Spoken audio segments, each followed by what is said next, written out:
here in Buffalo. Wah!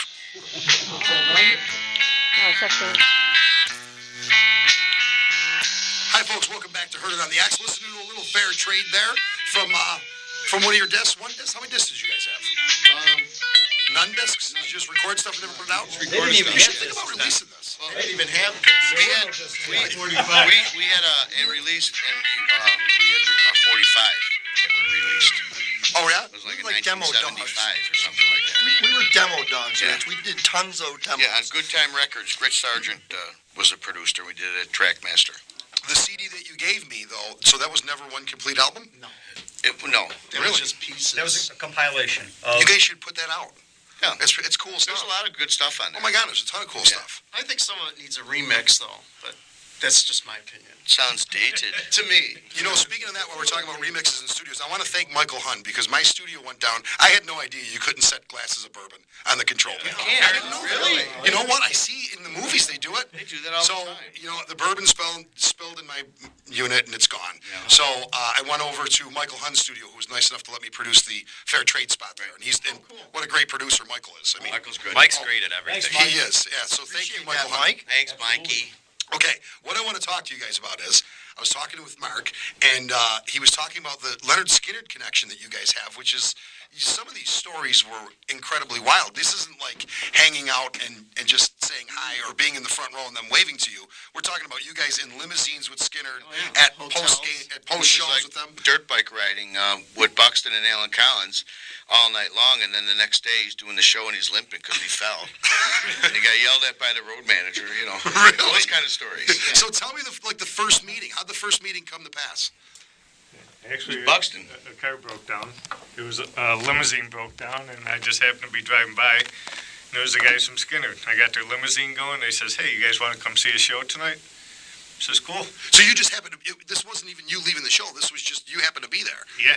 Oh my God. And so got all the guys from the band together. We all got backstage with Skinner, and our friendship started, and just went on from there. And now, I have to assume, because a lot of what you guys do is Skinner stuff, which you do incredibly well. I've seen the 2 or 3 warm-up gigs that you guys have done. They're amazing. The band sounds amazing. Thank you. But, so it had to be huge. I mean, it just had to be huge for you guys to meet, these guys. It was. It was like. Did they think you were screwing around with them? Second to meeting the Beatles. They actually, once they heard us play some of their stuff, they says, "Know what? We're going to be friends for life." And that's how they treated us. Really? Well, what did Alan Collins say to you, Mike, about playing their music? He gave us permission to play any one of their songs, verbal permission. So, he says, "You guys can play any one of our songs, and you have our permission to do it." That's so cool. That's so cool, yeah. And actually, he taught me the solo for like 3 or 4 of their songs. Like the solo for Freebird, he taught me. He taught me the solo for I Ain't the One. And actually, the funny thing is I was practicing the solo for Freebird in one of the hotel rooms. And I was playing it. Ronnie Van Zant walks over. And he sits down on the bed next to me. And he's listening. He goes, "Wow, you got that down pretty good." And I looked at him, and Alan was standing on this side. I go, "Well, I had a really good teacher." And Alan, the big tall, he's like the scarecrow. He just went, "Yeah." It was just all like, "Yeah." That's great. Oh, it was awesome, man. It was just. So then this was not one meeting. This was multiple meetings. Multiple. You guys hung out with them. No, we went out to Rochester with them. We went. Yeah, it was multiple meetings. Every time they came to Buffalo, we would hook up with them. Without a doubt. We were already into them before we ever met them. So it was one of these things where we were starting to cover their stuff as fair trade before we met them, and then you meet them, and it's all this. It's you And find out how nice they couldn't are. be You any find out more how down good to they are. earth. They were just incredible. Well, it sounds like they're real approachable. And I was telling you a story on a break. At the store, a FedEx delivery driver came in, and this kid was young, 25, something like that. Yeah. And the Skinner was playing the fair 2 or 3 years ago, so they were staying at the Holiday Inn on Camp Road, and he was driving his truck. He almost jackknifed his truck because he's such a huge Skinner fan, and he sees Rosington walking down the street. He had just had some heart problems and needed to exercise, so he stopped, and almost the same exact story that you had told me, where come on back to the hotel, hang out, that kind of stuff. They just seem to be really, into company and very approachable. Yeah. Just regular guys, love to help us. Any question, we had lots of questions about the music industry because we were trying. We were in the mode of trying, and they told you, watch out for this, watch out for that. Teach anybody anything they want to know about how they play.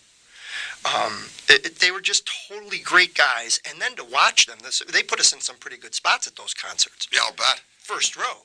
You could reach out and touch Gary Rossington's guitar, and then to watch the way they played. And one of the they meetings, inspired you when you watched them. one of the meetings that you guys had, and I'm not sure about the facts on this. You were at, was it Mulligan's Brick Bar? Yeah. Where it actually ended with an impromptu jam session with some of you guys and the guys from Skinner. So tell me about that. And Charlie Daniels. Jeez, that's great. That's great. So tell me the story. And Donna McDaniels was there. Go ahead, David. Yeah. Go ahead. It was at Mulligan's Cafe. The Mulligan's Cafe, okay. And it was a reception for Leonard Skinner after they had played a Century Theater gig, and they were staying on Delaware Avenue. So they said they're doing this reception. That's when when we were standing outdoors. I told you we were standing outdoors, and they told David and I, get in that limousine. You want us to get in the limousine? Yeah, get in the limousine. Over to Mulligan's Cafe we go, and there's this, it's all the shrimp and the cocktail sauce and the reception. And Donna McDaniels, Free Fall, I believe was the name of her band, was on the stage playing. And they took a break, and Ronnie Van Zant goes, let's do a song. Let's go up there and play. So I didn't see Artemis on the perimeter there, so I said, what do you think? And I said, and you guys? I don't know what possessed me to do that. But he said, yeah, absolutely. Grab. Probably because you're the drummer. I'm thinking this is the one. Theirs wasn't there. Yeah, and theirs wasn't there, right? Carry on. So they did it anyways because God knows how bad that judgment could have been. But 20 minutes on the stage with guys from Skinner, guys from the Charlie Daniels Band, who was opening for them at that time. Met Charlie Daniels. I didn't meet Charlie Daniels. Charlie Daniels introduced himself to me. Yeah, really. I turned around. Here's the guy with the big 10-gallon hat, and you know how large Charlie is. Oh, yeah. An imposing figure. Puts his hand out. Hi, I'm Charlie Daniels. Especially back then. He was heavier back then than he is now. Oh, yeah, he was a big, big person, So meeting those people, just like I say, Leonard Skinner, Charlie Daniels, they were all great people. So you were the only one that got to jam with them? I was the only one from Fair Trade that got to go up that night because it was just, positioning and the way it turned out. That worked out great, though. And it worked out so great. And Donna McDaniel was on the stage hitting the tambourine up against her hip, and Ronnie Van Zant kept looking at me and looking at her like he'd like to take her behind the curtain, So we were laughing our heads off. We just had a great, great time for 20 minutes, and it's one of my claims to fame that, Alan Collins is playing guitar, the bass player, Leon Wilkerson. It was just incredible, so. I always talk. David and I were talking about this. Obviously, David and I are very good friends. And he said, I'm not in any of the pictures because I took all the pictures. So David's not in any of the pictures. His job was to be the photographer. I really wasn't there. I'm just kidding. Poor Dave's not in any pictures. It was a figment. I can vouch for him. He was there.